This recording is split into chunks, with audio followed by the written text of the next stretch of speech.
First Watch now. What you need to know from the Cochise County Sheriff's Office. Hosted by Cochise County Public Information Officers Carol Kappas and Grady Butler. First Watch on 92.3 KWCD. And it's brought to you by Sulphur Springs Valley Electric Cooperative, giving you an inside look into your sheriff's office. I'm Grady Butler, and with me is Carol Kappas, Public Information Officer with the Sheriff's Office, and Sheriff Mark Daniels. Good morning. Good morning, Cochise County. Hello, everyone. So I just got word from the radio station that Sulphur Springs Valley Electric Cooperative has sponsored the show for the next year as well. The Christmas gift. Yep. Thank you, SSVEC, and thank us for it. Helps us share our community message and the outreach and getting our community members here on the show. So thank you to Jason and his team over there, SSVEC.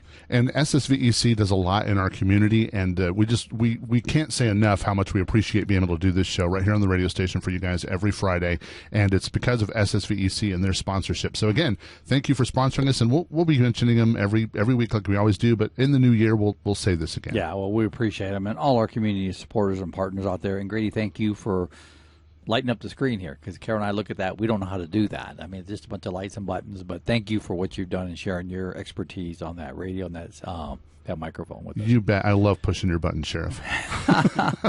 Many do. Well, let's talk about Christmas, because that's coming up this Monday. If you've got last-minute shopping to do, I think we're there. Well, December 24th was designed for men out there, and I'm not trying to be gender bad here, but bottom line is that's what they designed it for us guys to go. It is. Carol's laughing at us, but Grady, you know what I'm saying. I do.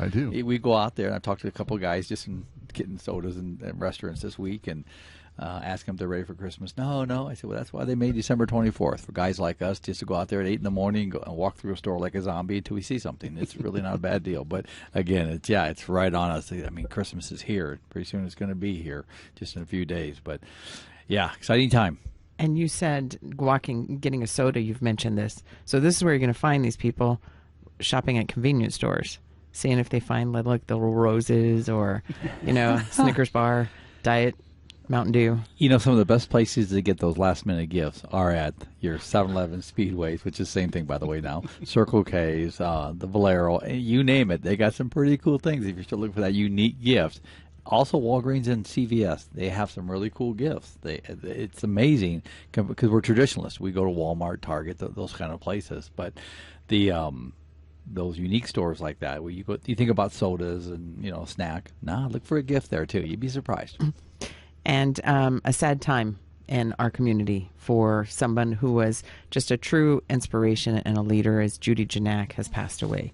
And you worked with her when you first started. I did. She was the first female board of supervisors in Cochise County. And that's how I didn't know Judy. I mean, I was a young deputy back in the mid-'80s, and long story short, she was on the board then. And she passed away. She was 84 years old. She's been very active in probably every component of Cochise County and the cities and the nonprofits, and very nice lady. I appreciate the friendship I've had with her, time I've spent with her, and so I know her ex-husband, and I knew her husband, I mean, all the way through. So again, rest in peace, Judy, and thank you for what you've done in this community. You left a legacy that we all can be proud of. I know you were too, so God bless you. And another sad note, there was an 8-year-old boy who lost his life this week.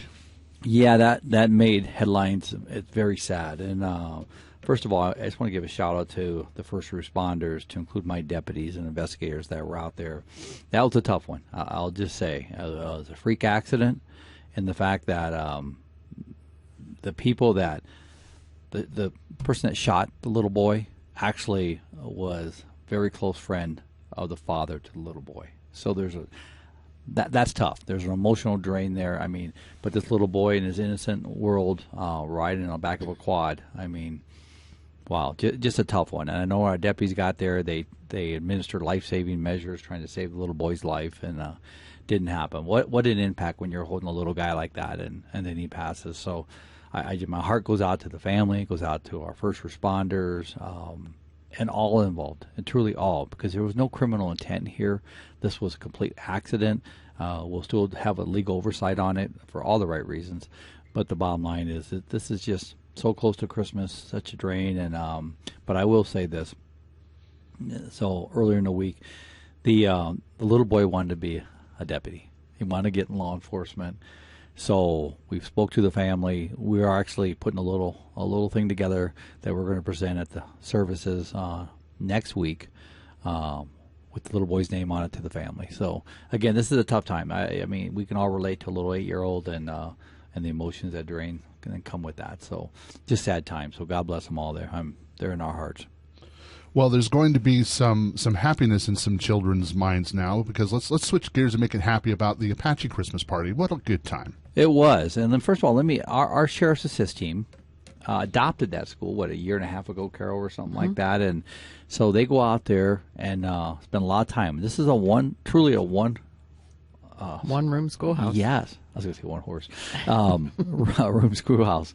And I went out there, and it brings the American tradition. Little House on the Prairie comes to mind if you want to get right down to it. But we went out there. There's 9 students at that school, but the community rallies around this little school. So we went out there. We had their Christmas luncheon. We the Sheriff's Assist team put packages. Carol, you were instrumental in that, and putting packages together for the kids. And Juan Ciscamonte's team was out there, and Juan did a virtual presentation, and Fiona that was there presented. They gave certificates to all the kids for being good students out there. Just embracing these young people, these young kids, and these kiddos. But it's just nice. And we had lunch with them, our Sheriff's Assist team, my senior command and I, and just spent the morning with them, spent the lunch with them, and got to know the school, got to know the kids, and what a way to spend Christmas. And there's a lot of stuff going on like that. So also, we had the Search and Rescue help build bikes for the Boys and Girls Club, helping give back into the community. Yeah, earlier in the month, Jay is the director over at Boys and Girls, called me, and they got 100 bikes donated. So we stored those bikes. They came in on a Sunday, I think at FedEx or UPS, on a big truck. So we stored them, met them on Sunday over at one of our facilities, and then transported them last Friday over to the Boys and Girls Clubhouse. And then 70 volunteers showed up to build the bikes. I mean, they had them built in less than 2 hours. 70 bikes. So I was so impressed. And we were putting the word out, hey, can you build a bike? Can you help us build a bike? Trying outreach in there for Jay and the Boys and Girls Club. And so now this week they delivered them. So Cochise County Search and Rescue team, Sheriff's Search and Rescue team went out and delivered them over a 3-day period to all the kids. So thank you to Marty Allred, our coordinator for Search and Rescue, and all the volunteers for going out there and doing that. Again, paying that forward, giving that back. So all the kiddos that got new bikes, a lot of them came through Jay at the Boys and Girls Club. And apparently you're pretty good at riding a bike if it's a 3-wheeler, and we've got proof on our Facebook page. Yeah. So the Glow Ride, the annual Glow Ride with the Sheriff's Assist team, myself, and Sergeant McNeely, we always come out, we support that. It's a huge event. This year it helped the Salvation Army. So the funds received. So this year I told them, I said, listen, I'm booked into the evening, so if you can have me do something at the opening instead of later. So they said, Sheriff, will you take the young kiddos around the park? Because they do a little kiddo ride with their little bikes, and they got the little electric cars and stuff. I said, yeah, no problem. I can do that. That's simple enough. So I get there, and they had this tricycle-looking thing, the 3-wheeler bike. And they said, here, if you go, here's what you're going to ride. And I said, now, why would I ride that when I have this nice SUV, Chevy Tahoe, that's clean, ready to go, temperature control, everything. The kids decorated it for you. Okay, I'm back on the bike. And they had a siren for it. So I gave all the kids a sheriff sticker or a pin. So we got it's kind of like the sleigh here. Gave them all the sticker, and I said, "You guys ready?" And we went around the whole park, and all the adults getting ready for the Glow Ride. Made a little parade route for them. It was really neat, and some of those little kids. And then we came back, high-fived. It was an honor to do that. It was, and I a little comfortable at first. I didn't want to fall off the bike, but it's a tricycle. But still, you never know. And but it was cool, and I had my siren going. I had a little portable siren on that bike, so it was fun. And then the Glow Ride actually goes through different parts of the community. So it's not a set route on a major thoroughfare where people, have to set up their chairs. They actually go by houses and stuff. And I think that's just a real amazing way to interact with the community. It is. And I saw some feedback on that where in our Sheriff's Assist team, their goal is just to make sure they can get through intersections and we don't have traffic congestion or any kind of like people get upset, road rage, whatever you want to call it. So thanks to SAT for doing that every year. But there was a boatload of it, side by sides and Jeeps and things like that. But I saw the feedback, and it was very, very positive. And it's a thank you, Jai, and thank you for your team out there. It's a proud to be part of another community event that we're out there. It's our volunteers that put this on, so it's not like we're taking deputies off the road. We're not doing that. So it just turned out so well. So I'm glad to be part of that. I'm glad to be sharing our brand with I think something that's very valuable to our community. And also giving back to community. You gave out checks last week to Douglas and then Pierce Sunsites Food Bank, $3,500 each. We did. So $7,000. We went down last Monday and stopped at the Douglas Food Bank and gave out a check to $3,500. And these funds were raised through a cook-off down in Douglas by Corporal Zeus Davison, Veronica, my assistant, Selena, our business manager, and many others that came together to raise funds 100% and give back to these food banks. And you really see the reward. Jesus was there with me when we gave it out, and there's a big old line of people getting food. And I mean, it's just such a cause when you see why we did that. And then we went to Sunsites Pierce Food Bank, and the line was even bigger out there. And I was talking to the managers that run both of them, and the demand is so high right now. It's so high. And everybody says, oh, things are good. But think about it, at Christmas time, there are people that are struggling. I mean, when you got to struggle to get food, times are rough. So I was an honor to present those checks to them, and I even suggested to the Sunsite Pierce one, which seems to be really, really struggling, to as a charity ride for next year. So we're going to be looking at that. But either way, it was an honor to give those checks out to both, and I hope it goes a long ways. And this year, or today actually, you're going to be giving away some Christmas presents to the inmates at the jail. Right. This is an annual event we do every year, and people say, why do you do it? Because these are people too. And what we do is, this is part of when you go by a candy bar in our commissary at the jail, that a certain percentage is set aside through their own money, set aside to put these bags together. And the bags come with potato chips, candy bars, a little bit of everything. Yeah, a little bit of everything in there. And where we say, okay, that you buy that, it's okay. Well, if you're confined, that is real special.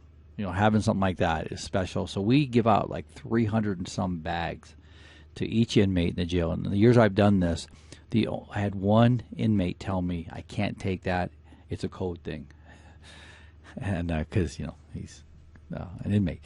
And I said, listen, I'm going to leave this by your door. And I said, set your code aside for a minute. Enjoy the treats. He never took it. He just left it there, so we ended up taking it back. But and that was sad. I knew the kid too. But long story short is, if you can go and see us when we hand these out, especially in the female pods, where the females, they'll cry. It's just, they're human beings. And they really are. We're not here to punish them in that aspect. We're here to treat them with humanity, and that's what we do down there.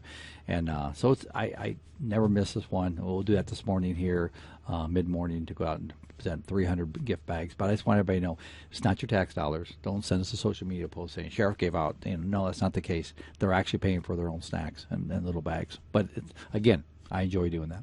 And we get back from our community too. So Reed Booth, the Killer Bee guy, and the Warrior Healing Center have dropped off snacks for the sheriff's office and gifts for us. And so that's really nice, a way that they're showing their appreciation. So thank you so much to both of those organizations. We appreciate everything that they do.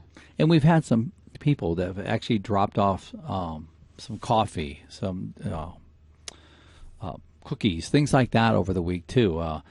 Dr. Patterson's, they're both doctors, that's why Patterson's, they're both doctors, did that this week. We also had Jack and Diane Dona made some cookies and took those over to CCOM the other day to our dispatchers. And again, so thank you to all of them too, and the many others that drop off things to us. We appreciate it, and this is what makes it special to wear a badge in Cochise County, is we got a great community to serve, and they're very supportive of us. We've earned it both ways on us. It's a two-way street, so thank you so much. And another way we're giving back, I mean, there's just so many, and we love it. It's stocking stuffers. Stocking stuffers, and that is tomorrow morning.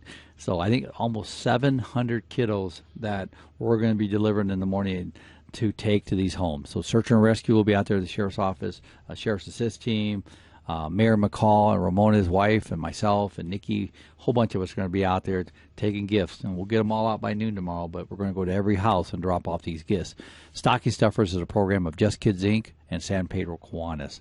So thank you to Jody Klein and all the Kiwanians that make this happen. This is like a 2-month project helping, and we took them to the Elks, no, not VFW, excuse me, a couple weekends ago, and the community came in and wrapped all the gifts, and just a good thing going on too. Everybody kind of paying it forward. So we're going to be delivering those tomorrow morning at 8 o'clock. A lot of giving. Let me just say, a lot of giving.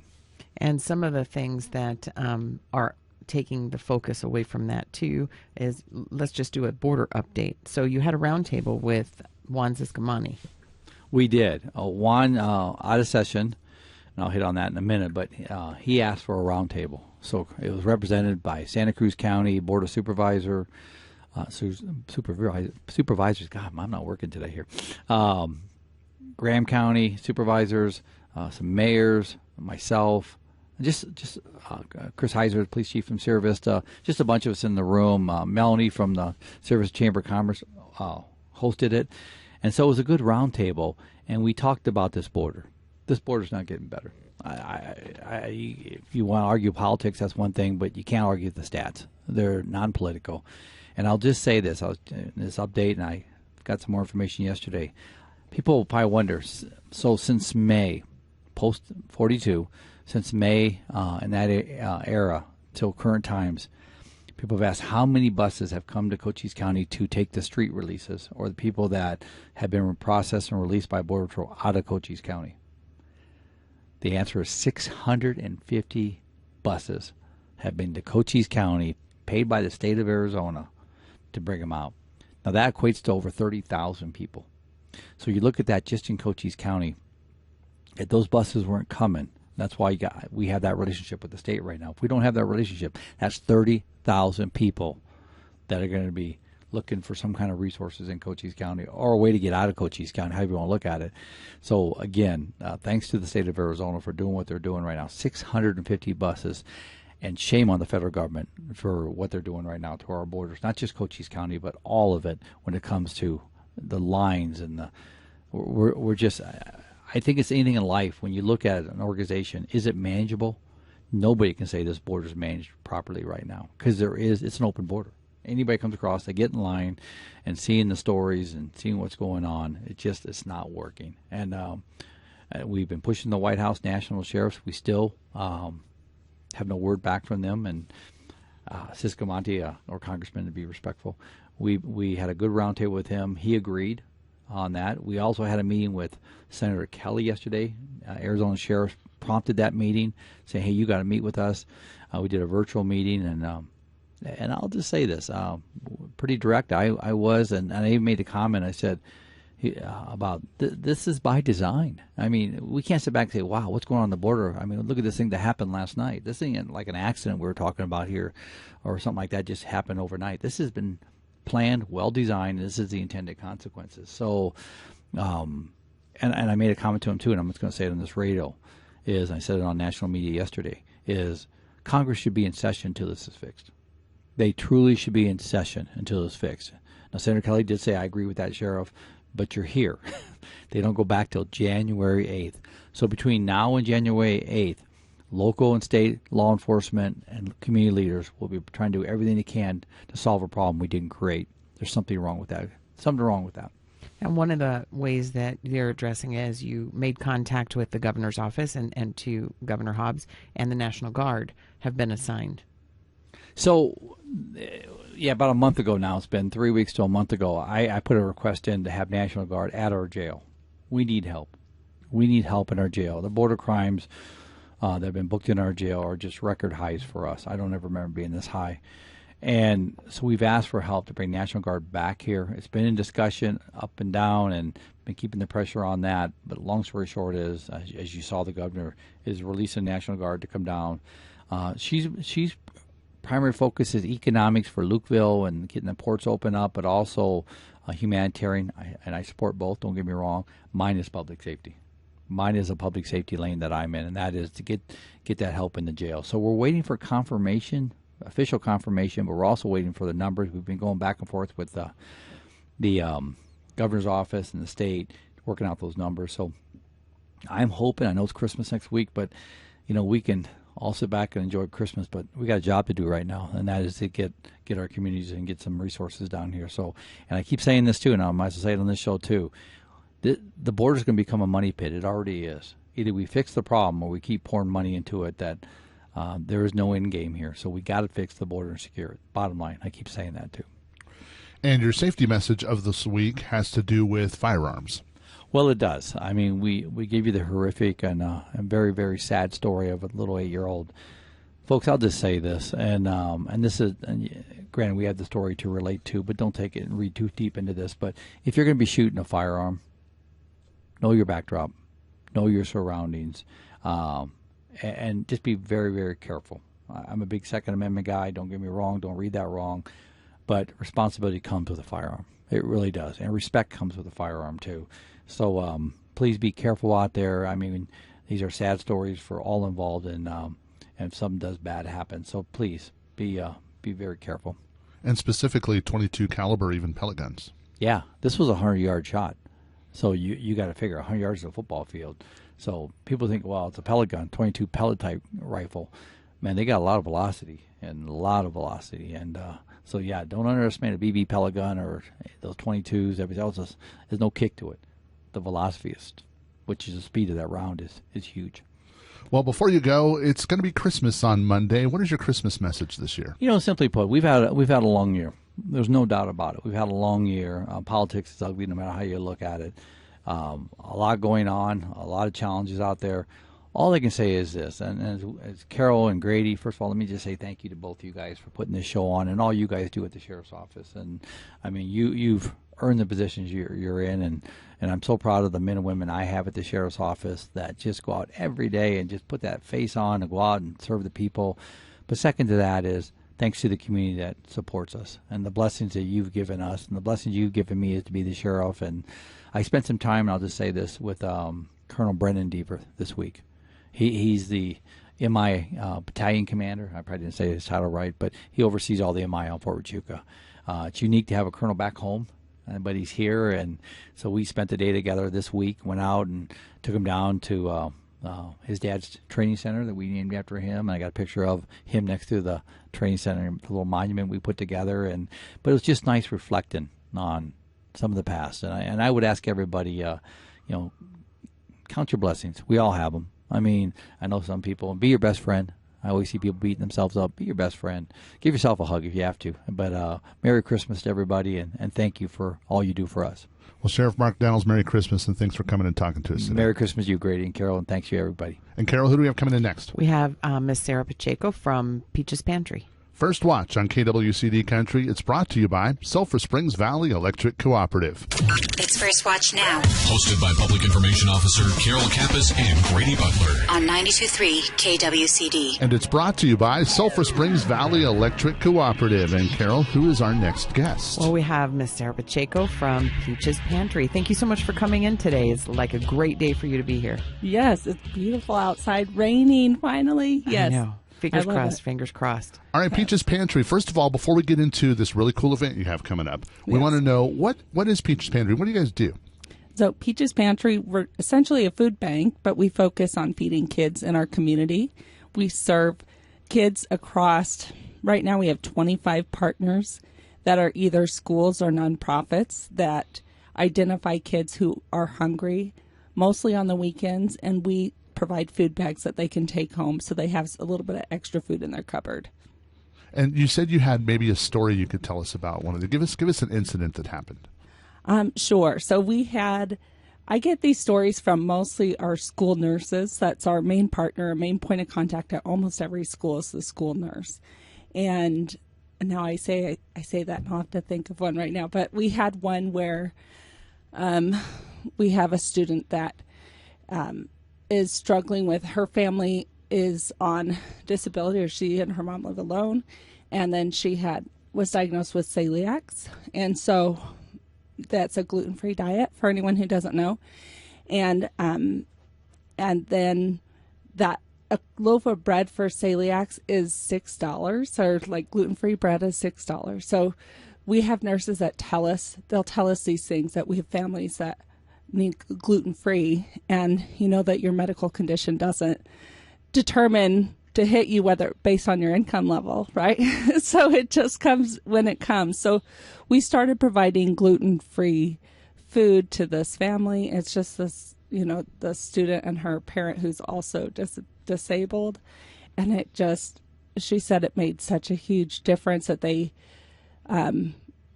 she didn't even know what to get or how to provide for her daughter. But with Peaches Pantry, we're able to bridge that gap. And we have some advice from medical professionals who tell us what we could buy when there's a student who has a severe allergy to something, or like in this case, they had a medical condition that necessitated a specific diet. And a lot of times those diets are really expensive. And if you're already living paycheck to paycheck or living on assistance because of a disability in the family or caretaking of someone else who's disabled, being on a special diet can be really difficult in a household. And our goal is just to make sure that these kids still have food to eat. And whatever kind of food that is, then that's what we'll give them. So we're grateful that we're able to do that and provide that support. So this has been going for 10 years for Peaches Pantry. Yes. So you're having your anniversary bash, but it started with, I think, that you came together and saw the definite need of food insecurity in a local school. Yes. And you saw that kids, their only meal that they got was if they got one at school. Yeah. And then the rest of the family, if they had children who didn't go to school or even the parents, it was really difficult. So huge undertaking. It was. I will tell you that it was like building the plane while you're flying it, of course, like most ventures that you hear about, because I was approached.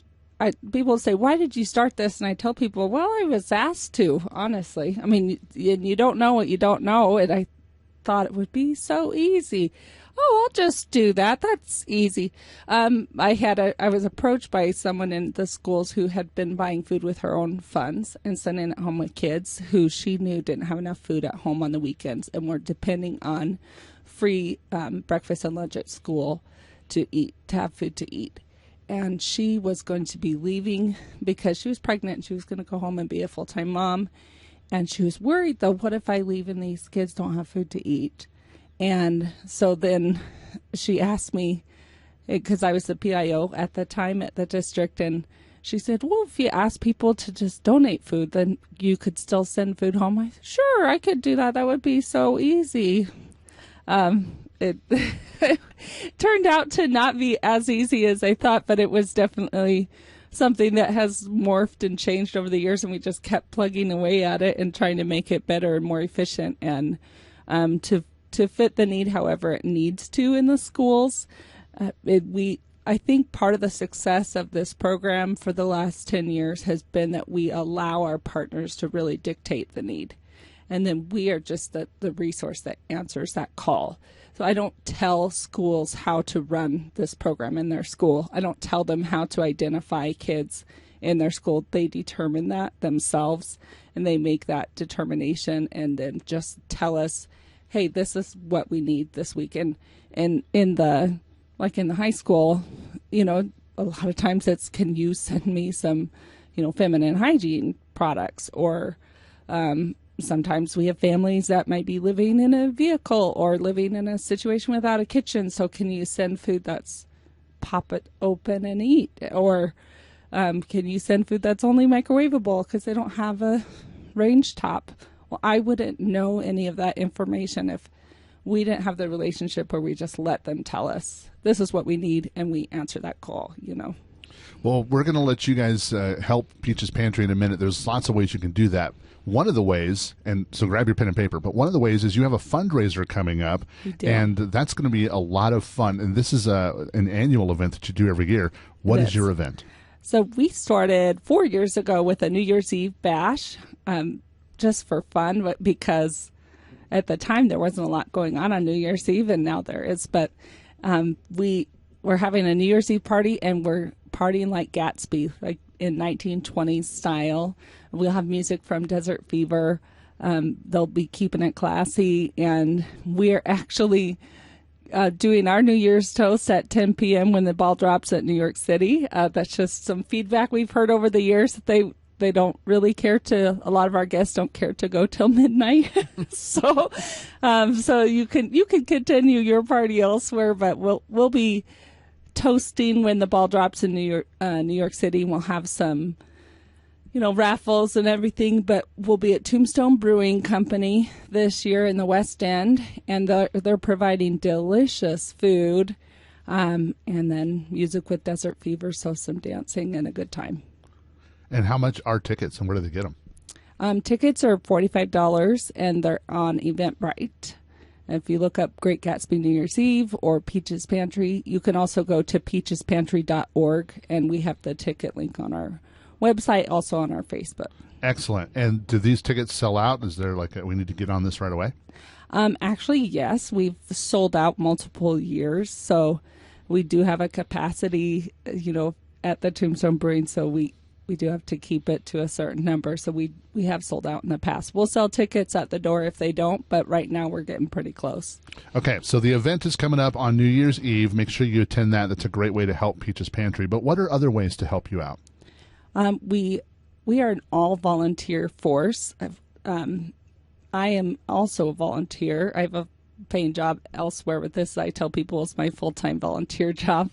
But we're an all-volunteer force. If you have especially free time on Thursday mornings, we have to load up food bags, and right now we're delivering more than 300 bags of food every Thursday morning, and I need drivers really bad, that people put them in their own vehicles and then drive them out to our locations that we partner with.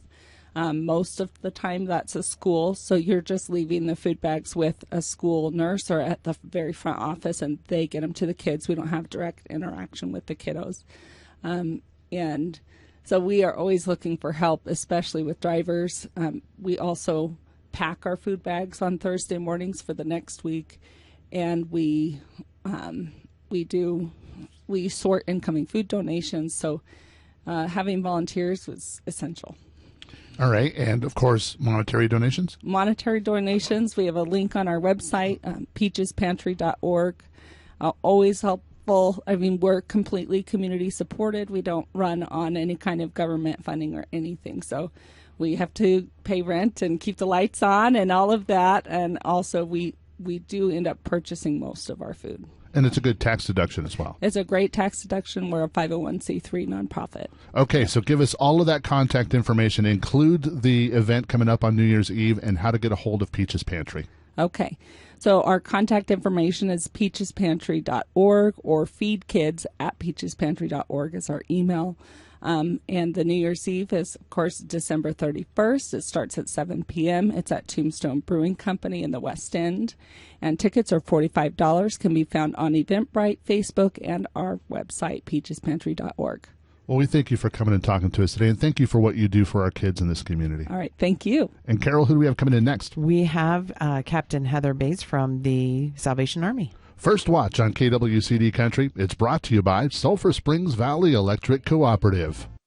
It's First Watch now. Hosted by Public Information Officer Carol Kappas and Grady Butler. On 92.3 KWCD. And it's brought to you by Sulphur Springs Valley Electric Cooperative. And our next guest in the studio, we have the Salvation Army. Good morning. Good morning. Yeah, Grady. Sorry. Almost said Gary. I answered anything. Yeah. All right, well, let's talk about the Salvation Army. It's that time of year. We've been giving to the Red Kettle, but it's not over yet. No, we have 2 more days. All right, so where are the Red Kettles going to be? How does it work? Where does the money go, and why do you need it? Well, the Red Kettles are at $2 at Walmart, $2 at Fry's, and also at Hobby Lobby. And this is our annual fundraiser. It's what keeps our lights on all year long, keeps our programs going all year long at no cost to our users. And it's a great program because there's such need in our community right now. And as a community center, we're open. We're a safe place for people to come to fellowship and to be safe and have a great meal every day. And one thing I didn't know about the Red Kettle program is you guys base your budget next year on what you make during this event. So it's important that we give right now. Yes. Absolutely. So change, dollar bills, checks. You can also give online. How do we do that? So you go to our online kettle. It's on our webpage. Sierra Vista Salvation Army. And you can just donate right there. But you can also come in to our building at 180 Wilcox. And we have a credit card machine. Excellent. As well, if you want to, come in and give that. Also for your tax donations, if you want, this to be, your charity that you give to for your, to take a tax write-off, this is the perfect time to come and do that, not just for you, but for us as well. What is the Salvation Army going to be doing on Christmas Day?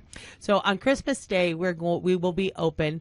We're 11:30 to 12:30 our normal hours, and for lunch, and we're just going to celebrate the birth of Jesus with all of our friends that don't have anybody, or that just want to come and join us, because they don't all come by themselves, but our friends that that really have nobody. We want to make sure that they have a good Christmas, and we've got some gifts for them, and as well as a ham and scalloped potatoes, and it's gonna be a great luncheon. And what else does the Salvation Army have going on for the holiday season? Well, Angel Tree. Well, we just finished our Angel Tree distribution last Saturday, so I'm sorry if you did not already sign up. We did complete that. We had over almost 500 kids, 177 families. And any services that you want to mention? Yes, so we give help with electricity if you qualify.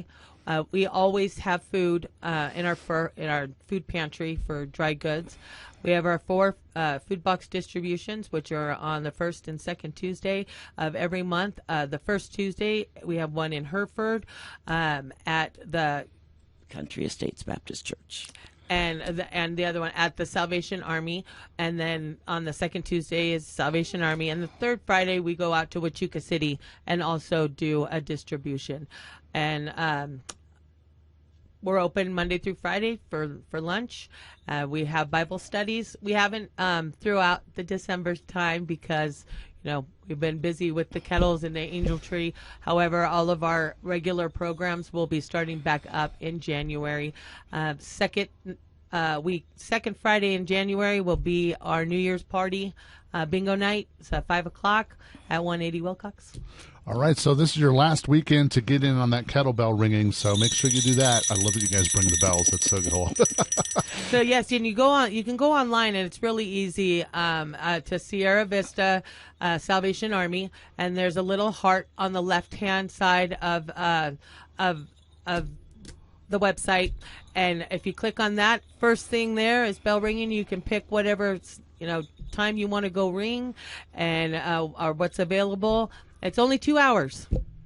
It's awesome, and it's a great way to give back to the community. You can give your time, and it's raising money for the Salvation Army that does so much in our community. Thank you for what you guys do. Well, I also thank the community. We've had such great community partners. We've had Canyon Vista Medical Center, Casa de la Paz, so many of Landmark. Sierra Toyota, just different groups coming out and people coming as friends, just gathering together, and it's just been so positive. It's a very giving community. It really is. Yeah, it really is. All right, we'll step it up one more weekend for the Salvation Army, and we thank you guys for coming in and ringing those bells for us. Thanks, Grady. Thanks, Carol. You bet. First Watch on KWCD Country. It's brought to you by Sulphur Springs Valley Electric Cooperative. You've been listening to First Watch with the Cochise County Sheriff's Office. Hosted by Cochise County Public Information Officers Carol Kappas and Grady Butler. Join us again next Friday morning, 7 to 8 a.m. First Watch. What you need to know from the Cochise County Sheriff's Office. Only on 90.